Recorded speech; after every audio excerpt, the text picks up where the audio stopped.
The topic taken for today's discussion is Pteridophyta. In the plant kingdom, we have already seen the algae, Bryophyta. Now we have taken up the Pteridophyta. The Pteridophyta is an advanced plant than the other algae and Bryophyta, and this is having vascular bundles such as xylem and phloem. The plant body is having the dominant cycle is sporophyte plant.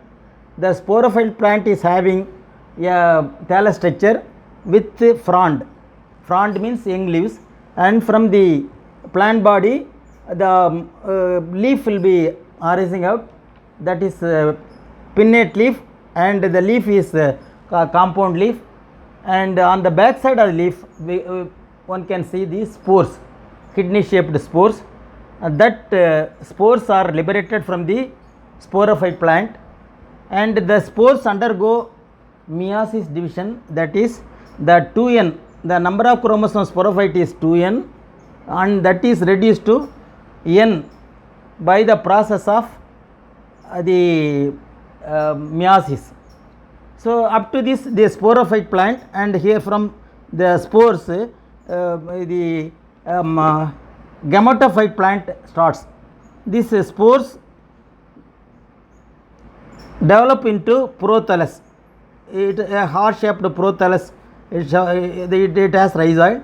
The spores is developed into an independent plant called gametophyte plant.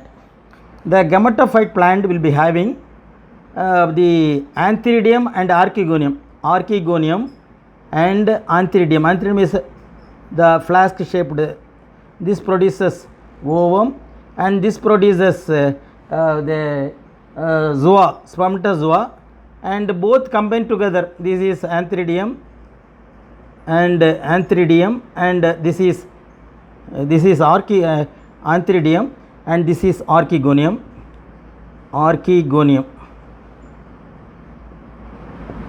That is, antheridia will be having lot of flagella will be there, and it will be swimming. So for the life cycle this requires the water, otherwise the antheridia will not move from one plant to another plant. Though this is side by side, this matures at a different stage, so the fertilization is not possible within the plant itself. This is to have the genetic variation. This type of arrangement is there. So the antheridia produces the polyflagellate sperm, which has the motility power, and this fertilizes the archegonium, the ova present in some other prothallus. So the cross fertilization is possible here, and these two combines called zygote, and the zygote becomes it develops into a plant called sporophyte. So this is with regard to the up to this is sporophyte plant. This is called gametophyte plant. This is called alternation of generation. So when the sporophytic generation and the gametophytic generation combines together to form as the alternation of generation.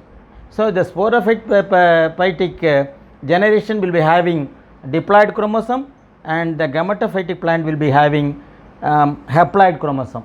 So this is called a haplodiplantic type of generation. Haplodiplantic, both haploid and diploid generations are there. That's why it's called haplodiplantic. So this is with regard to the Pteridophyta.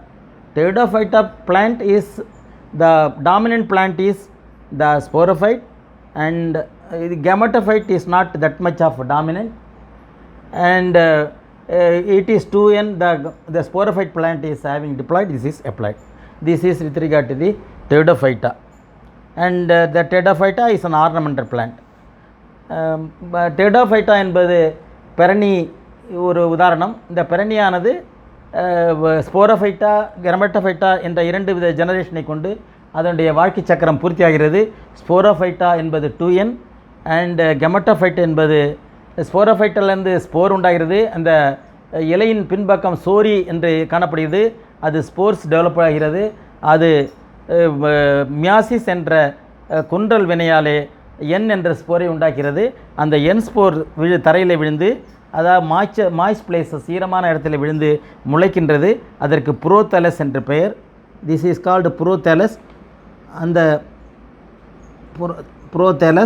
புரோதேலஸ்லே archegonium antheridium உண்டாயிருது. அந்த ஆர்கிகோனியமானது சைகோட்டை உண்டாக்கி அந்த கீழே gametophyte இருக்கிறது. அதன் மேலே இந்த sporophyte plant உண்டாகிறது. So this is gametophyte and then from this the sporophyte plant starts.